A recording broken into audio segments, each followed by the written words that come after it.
What I wanted to talk to you guys tonight about is kind of extension of what I talked about yesterday with frustration, and that is peace. Had a blessed, awesome time at church this morning. My son took care of the lights.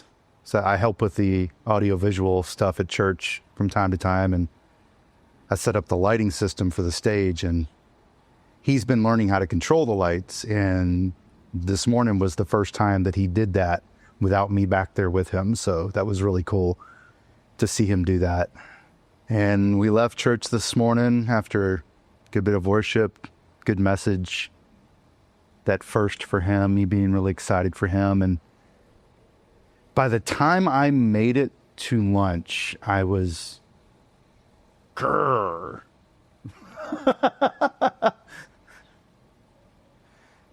And as I sat there and I thought about that, we were waiting for our food to come.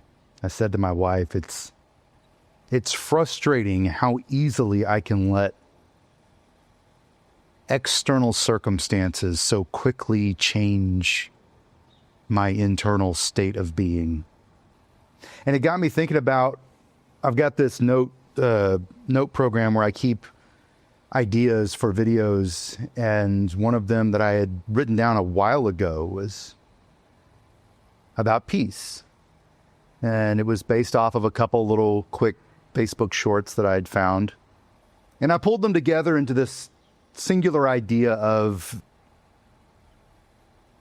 there's only three things in our life that we have any control over. We can control our attention, we can control our actions, and we can control our attitudes. And our attention, this was from a second video, was that the further you focus your attention away from where you have the ability to act, the more helpless you feel. And helplessness is certainly one of the things that strongly works against being at peace.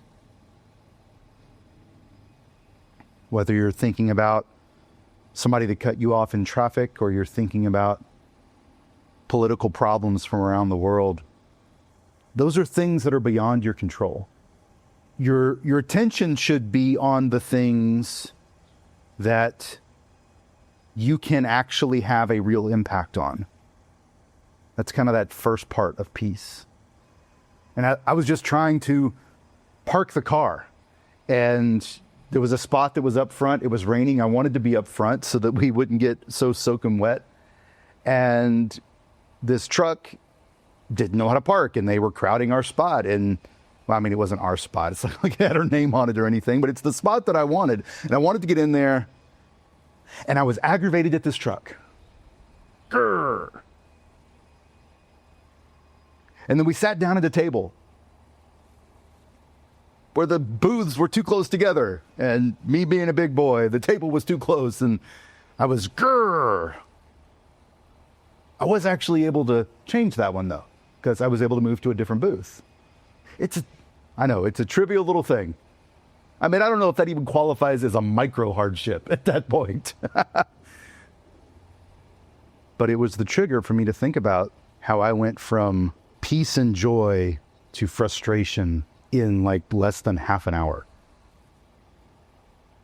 And it was because my attention was focused out on things that irritate me, on things that I just want to complain about. I just want to shout into the void with no real opportunity to do anything about it. And things that really don't even matter.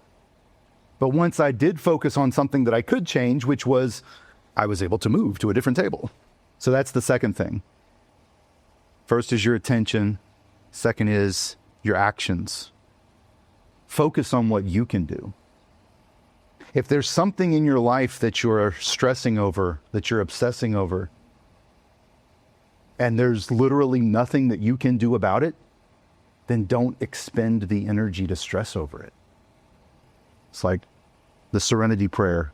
I'll substitute the word peace there, but it's God, give me the strength to change the things that I can change, the peace to accept the things that I cannot change, and the wisdom to know the difference.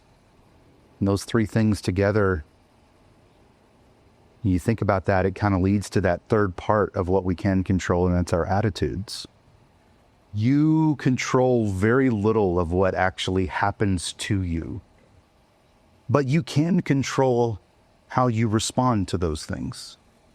You can control what you think about those things. And even in those rare circumstances where you, because of some sort of real honest to goodness trauma response, you can't control your attitude. You can actually do something about that. You can talk to somebody. You can work through that trauma. You can learn to have a better response down the road. So like I said yesterday, when you feel yourself in that place of, I want to get frustrated, I feel that welling up in me, just think about it. Is this where I should even be focused at all? And is it something I can do something about? And if it is, and it needs to be changed, then great, change it. But if it's not, then adjust your attitude. Choose peace in your heart. And peace is what will come out of you when you give that to others. Like I talked about yesterday with that kid at the gas station